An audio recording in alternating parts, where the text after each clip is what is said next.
folks, welcome to my channel Namma Talkies. இன்னைக்கு நாம பார்க்க போற டிஷ் என்னன்னு கேட்டிங்கன்னா நவராத்திரி ஸ்பெஷல். அதான் நம்ம பார்க்க போறோம். காராமணி சுண்டல் அண்ட் அவல் கேசரி. பாருங்க, ஃபேண்டாஸ்டிக்கா வந்திருக்கு. வீடியோ கடைசி வரைக்கும் ஸ்கிப் பண்ணாம பாருங்க. ஃபர்ஸ்ட் அவல் கேசரி பார்த்துருவோம். 1 கப் சர்க்கரை, 1 கப் அவல், அதுக்கப்புறமா தேவையான கேஷ்யூஸ். ஸோ சர்க்கரையும் அவலும் சேம் குவான்டிட்டி எடுத்துக்கோங்க மக்களே. அதுக்கப்புறமா ஏலக்காய் பொடிச்சு வச்சுட்டு இருக்கேன். ஒரு 2 ஏலக்காய் நல்லா பொடிச்சு வச்சுக்கோங்க. அதுக்கப்புறமா டீப் ஃப்ரை கடாய் இலிப் சட்டி, அதில் தான் நம்ம குக்கிங் பண்ண போகிறோம். ஃபர்ஸ்ட் வந்து தேவையான அளவு நெய், ஒரு 2 ஸ்பூன் விட்டுக்கோங்க நெய். அதில் வந்து நம்ம கேஷ்யூஸை வந்து நல்லா வறுக்குறோங்க. கேஷ்யூஸ் வந்து கலர் சேஞ்ச் ஆகிற வரைக்கும் வெயிட் பண்ணுங்க. அப்படியே சாட்டே பண்ணிட்டே இருங்க. இந்த கீல வந்து சாட்டே பண்ணும்போது ஒரு கமகமான ஒரு வாசனை வரும். அந்த கேஷ்யூ கலர் சேஞ்ச் ஆனோடனே அந்த கேஷ்யூஸை செப்பரேட்டாக எடுத்து வச்சிருங்க. இப்போ அடுத்தது நம்ம என்ன பண்ண போறோம்னு கேட்டிங்கன்னா, அந்த வெள்ளை அவல் இருக்கு பார்த்தீங்களா, அதை வந்து நல்லா வறுக்க போகிறோம். ஆக்சுவலாக அது சாஃப்ட் அவலுங்க. அந்த அவலை நம்ம வறுக்கும் பொழுது அது அப்படியே கிறிஸ்பியாக மாறும். அந்த அவிலோட கலரும் மாறும். பாருங்க, ஆரம்பத்தில் வந்து ஒயிட் கலர்ல இருந்தது. நீங்கள் வறுக்க வறுக்க அதனுடைய கலர் வந்து ஒரு மாதிரி லைட் ப்ரௌனாக மாறும். ஒரு நட்டி அரோமா ஒன்று வரும், ஒரு வாசம் ஒன்று வரும்.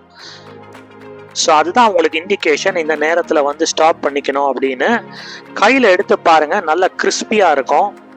அந்த கிறிஸ்பி டெக்ஸ்சர் வந்துருச்சுன்னா அந்த ரோஸ்டிங்கை நீங்கள் நிறுத்திக்கலாம். பாருங்க, நம்ம வந்து அந்த அவில வந்து நல்லா வறுத்துக்கிட்டாச்சு. இப்போ நம்ம அதை வந்து ஒரு மிக்ஸி ஜாரில் போட்டு நல்லா ஃபைனாக கிரைண்ட் பண்ண போகிறோங்க. ஸோ இந்த கேசரி வந்து ரொம்ப ஈஸியாக பண்ணலாங்க. ஸோ அதனால வந்து நீங்களும் வீட்டில் கண்டிப்பாக ஒரு வாட்டி செஞ்சு பாருங்க. வீடியோ கடைசி வரைக்கும் பாருங்க. மீன்வைல் நம்மளுடைய அவல் வந்து நல்லா வந்து அரைஞ்சிருச்சுங்க. பாருங்க, நல்ல ஒரு ஃபைன் பவுடராக அரைச்சிருக்கோம். இப்போ அடுத்தது நம்ம வந்து கேசரி குக்கிங்கை ஸ்டார்ட் பண்ண போகிறோம். ஸோ தண்ணி மீடியம் ஃப்ளேமில் தண்ணி ஊற்றிக்கிறேன். ஸோ தண்ணி எவ்வளோன்னு கேட்டிங்கன்னா, எவ்வளோக்கு எவ்வளோ அவல் எடுத்தீங்களோ அதனுடைய டபுள் குவான்டிட்டி தண்ணிங்க. அவலும் சர்க்கரையும் சேம் குவான்டிட்டி, தண்ணி டபுள் குவான்டிட்டி. தண்ணி நல்லா பாயில் ஆக ஆரம்பிச்சிருச்சு பாருங்க. நல்லா பாயில் ஆகிற வரைக்கும் வெயிட் பண்ணுங்க. பாயில் ஆகிறது வந்து நல்லா தெரிய வருது பாருங்க. அதில் நல்லா பபுள்ஸ் வந்து ஆரம்பிச்ச உடனே நீங்கள் வந்து அந்த அவிலை வந்து அதில் கொட்டிடுங்க. பொடிச்ச அவிலுங்க, அப்படியே அந்த அவல் பவுடர் தான் அது. ஸோ இதை எது வரைக்கும் குக் பண்ணோம் அப்படின்னு கேட்டிங்கன்னா, நம்ம அவல் வந்து நல்லா வேகணுங்க. இதில் நம்ம யூஸ்வலாக உப்புமாலாம் செய்யும் பொழுது இதே மாதிரி தண்ணி நல்லா கொதி வரும்பொழுது அதில் ரவை போடுவோம். அந்த ரவை குக் ஆகிற வரைக்கும் வெயிட் பண்ணுவோம். அதே மாதிரி இதில் வந்து அவல் நீங்கள் குக் ஆகிற வரைக்கும் வெயிட் பண்ணுங்க. ஸோ கொஞ்ச நேரம் ஒரு 5 மினிட்ஸ் அப்படியே நீங்கள் ஸ்டிர் பண்ணிக்கிட்டே இருக்கணும். இல்லைன்னா வந்து இந்த அவல் வந்து அடியை பிடிக்குங்க. ஸ்டிர் பண்ணிக்கிட்டே இருக்கும் பொழுது அந்த அவல் நல்லா குக் ஆகும். அவல் நல்லா குக் ஆன பிறகு நம்ம அடுத்தது வந்து அந்த சர்க்கரைக்கு வந்து வேலை வந்துடுங்க. அவல் பாருங்க, ஒரு திக் பேஸ்டாக வந்துடும். நமக்கே தெரியும் அது. ஆக்சுவலாக நீங்கள் வீட்டில் உப்புமா செஞ்சுருந்தீங்கன்னா எப்படி ரவா உப்புமாலாம் செய்கிறோமோ அதே மாதிரி இந்த அவல் குக் ஆகிற வரைக்கும் வெயிட் பண்ணுங்க. அதுக்கப்புறமா அந்த 1 கப் சர்க்கரை அதை நீங்கள் இதில் கொட்டிடுங்க. நீங்கள் சர்க்கரையை கொட்டினோடனே என்ன ஆகும்னா, லைட்டாக வந்து தண்ணி விட்டுக்கோங்க. ஏன்னு கேட்டிங்கன்னா அந்த சர்க்கரை மெல்ட் ஆகுது. பாருங்கள், நீங்கள் வீடியோவில் பார்த்தீங்கன்னா நீங்கள் தண்ணியே ஊற்றலை. இனிஷியலாக வந்து திக் பேஸ்ட்டாக இருந்தது. அந்த சர்க்கரையை விட்டோடனே அந்த சர்க்கரை நல்லா மெல்ட் ஆகி ஒரு வாட்டரி டெக்ஸ்சர் வந்துருச்சு பாருங்கள். ஸோ இதை வந்து நீங்கள் கிண்டி கொடுத்துக்கிட்டே இருக்கணும். எப்படி நம்ம அல்வாலாம் கிண்டுறோமோ, எப்படி நம்ம யூஸ்வலாக கேசரி பண்ணும்போது என்ன மாதிரி கிண்டுவோமோ அதே ப்ராசஸ் தான். அப்பப்போ நான் அழுத்தி பார்த்துக்கிறேன், ஏன்னா வந்து லம்ஸ் வரக்கூடாதுங்க. அந்த மாதிரி லம்ஸ் வந்ததுன்னா அதை நல்லா அழுத்தி கொடுத்துருங்க. பாருங்க, அது அப்படியே குறுகி வரணும். நீங்கள் கிண்டிக்கிட்டே இருக்கணும். அதை நீங்கள் கிண்ட கிண்ட அது வந்து ஒரு சாஃப்ட் மாஸ், அதாவது குறுகி குறுகி வருங்க. நல்லா குறுகி வரும் பொழுது நீங்கள் வந்து இந்த குங்குமப்பூ எசன்ஸ் அதை நீங்கள் ஊற்றிடுங்க.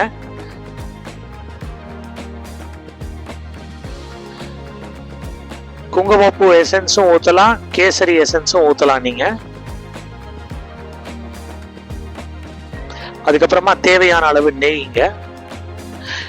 ஃபர்ஸ்ட் வந்து நல்லா கிண்டியாச்சுங்க. அதுக்கப்புறமா நம்ம கேசரி எசன்ஸை ஊற்றினோம்.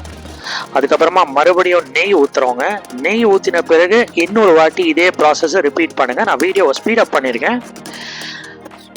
ஸோ நல்லா குறுகி அப்படியே எல்லாமே சென்டரில் வருங்க. அதே சமயம் அந்த இழுப்பு சட்டி கடாய் இருக்கு பாத்தீங்களா, அந்த சைட்ல எல்லாம் ஒட்டாது. இனிஷியலா லைட்டா ஒட்டுற மாதிரி இருக்கும். இது அப்படியே குறுகி வர வர உங்களுக்கு வந்து சைட்ல எல்லாம் ஒட்டாது. தேவையான அளவு நெய்யும் ஊத்திக்கோங்க. அதே சமயம் இதுக்கு இன்னொரு இண்டிகேஷன் என்னன்னு கேட்டீங்கன்னா, அப்படியே நீங்க இப்ப நான் ஆட் பண்றது, மன்னிக்கவும், ஆட் பண்றது வந்து ஏலக்காய் பவுடரும் கேஷ்யூ நட்ஸ் முதல்ல வறுத்து வச்சிருக்கோம் பாத்தீங்களா, அதையும் நான் ஆட் பண்ணிடுறேன். ஸோ என்ன சொல்லிட்டு இருந்தேன்னா, உங்களுக்கு இண்டிகேஷன் என்னன்னா அது பாரு காட்டுறேன் பாருங்க. அந்த ஆப்பையால் எடுத்து அப்படியே நீங்க வந்து அப்படியே கீழே ஊத்துங்க. அது அப்படியே அழகா அப்படியே மெதுவா வந்து இறங்கி வந்து திருப்பி அந்த இலுப்பு சட்டிக்குள்ளேயே வந்து விழுந்துரும். ஸோ அது வரைக்கும் நீங்க இதை செஞ்சுக்கிட்டே இருக்கணுங்க. பாருங்க, நம்மளுடைய அவல் கேசரி ரெடி ஆயிடுச்சு. இப்போ அடுத்தது வந்து காராமணி சுண்டலுங்க. நான் வந்து இதை ஊற வச்சிருக்கேன். காராமணி சுண்டல் வந்து ஒரு 1/2 an hour ஊறின பிறகு நம்ம இதை வந்து குக்கர்ல வந்து வேக வைக்க போறோம். ஆக்சுவலா 2 விசில் தான் வைக்கணுங்க. 2 விசில் போதும் இருக்கு. ஸோ குக்கர்ல வந்து நீங்க வந்து வெயிட் வைக்கணும். அதுக்கு முன்னாடி வந்து தேவையான மஞ்சப்பொடி ஆட் பண்ணிக்கோங்க. அதுக்கப்புறமா வந்து தேவையான அளவு உப்பும் ஆட் பண்ணிக்கோங்க. ஸோ மறுபடியும் சொல்றேன், மஞ்சப்பொடி, உப்பு. ஸோ இந்த காராமணிக்கு வந்து இங்கிலீஷ்ல கவ் பீஸ்ன்னு சொல்றாங்க. ஒயிட் கவ் பீஸ் வச்சு தான் நம்ம செய்ய போறோம். ஹை ப்ரோட்டீனுங்க அது. ஸோ இதை வந்து நம்ம ப்ரெஷர் குக் பண்ண போறோம். ஸ்டீம் வந்த பிறகு வெயிட் வைங்க. வெயிட் வச்ச பிறகு 2 விசில் வச்சா போதுங்க. இந்த காராமணி நல்லா வெந்துருங்க. ஸோ இப்போ 2 விசில் வச்சாச்சு. பாருங்க, சுட சுட காராமணி சுண்டல் வந்திருக்கு, நல்லா வெந்துருச்சுங்க. இப்போ நம்ம இந்த தண்ணி எல்லாம் கம்ப்ளீட்டா ட்ரெயின் அவுட் பண்றோம். இந்த டீ அரிப்பையை வச்சுதான் நம்ம ட்ரெயின் அவுட் பண்றோங்க. பாருங்க, அது ஆரம்பத்துல என்ன ஒரு கலர்ல இருந்தது, நம்ம மஞ்சள் பொடி ஆட் பண்ணதுனால எல்லோ கலர் ஆயிடுச்சுன்னு நினைக்கிறேன். பாக்குறதுக்கு அருமையா இருக்குங்க. அதை அப்படியே ஓரங்கட்டி வச்சிருங்க, நல்லா கூல் டவுன் ஆகட்டும். இப்போ வந்து இந்த சுண்டல் செய்வதற்கு தேவையான ஒரு தேங்காய், அதுக்கப்புறமா இஞ்சி, அதுக்கப்புறமா பச்சை மிளகாய். தேங்காய் ஆல்ரெடி கிரேட்டட் கோகனட் தான். இஞ்சி, பச்சை மிளகாய் அடிச்ச பிறகு நான் வந்து ஒரு சைட்ல எடுத்து வச்சுட்டேங்க. அதுக்கப்புறமா இப்போ நம்ம சுண்டல் ரெடி பண்ண போறோம். இதுல வந்து நான் என்னென்ன ஆட் பண்ணேன்னா வந்து எண்ணெய், கடுகு, அதுக்கப்புறமா வந்து உளுந்து, அதுக்கப்புறமா கருவேப்பிலை, அதுக்கப்புறமா பெருங்காய பொடி, இதெல்லாம் ஆட் பண்ணியிருக்கேன். மறுபடியும் சொல்றேன், கடுகு, உளுந்து, பெருங்காய பொடி, அதுக்கப்புறமா கருவேப்பிலை, இதெல்லாம் ஆட் பண்ணிட்டு லைட்டா சாட்டே பண்ண பிறகு இந்த வேக வச்ச காராமணி சுண்டலை அதுல போடுங்க. அதுக்கப்புறமா வேணும்னா தேவையான அளவு உப்பு மறுபடியும் ஆட் பண்ணிக்கோங்க. அதுக்கப்புறமா நல்லா மிக்ஸ் பண்ணி விட்டுருங்க. அப்புறமா நான் தேங்காய், இஞ்சி, பச்சை மிளகாய் எல்லாம் நம்ம வந்து கிரேட் பண்ணி வச்சுக்கிட்டோம் இல்லையா, கிரைண்ட் பண்ணி வச்சுக்கிட்டோம் இல்லையா, அதை நான் இப்போ ஆட் பண்றேங்க. ஆட் பண்ணிட்டு இந்த சுண்டலோட நல்லா மிக்ஸ் பண்ணுங்க. ஸோ ஃபண்டாஸ்டிக்கான ஒரு நவராத்திரி சுண்டல் வந்து ரெடி ஆயிடுச்சுங்க. கூடவே வந்து அவல் கேசரி. ஸோ நீங்களும் வந்து உங்க வீட்டில் செஞ்சு பார்த்துட்டு சொல்லுங்க. தேங்க்ஸ் ஃபார் வாட்சிங் my channel. Do like and subscribe. மீண்டும் ஒரு அற்புதமான காணொளியில் சந்திப்போம். நன்றி மக்களே, வணக்கம். தேங்க்யூ.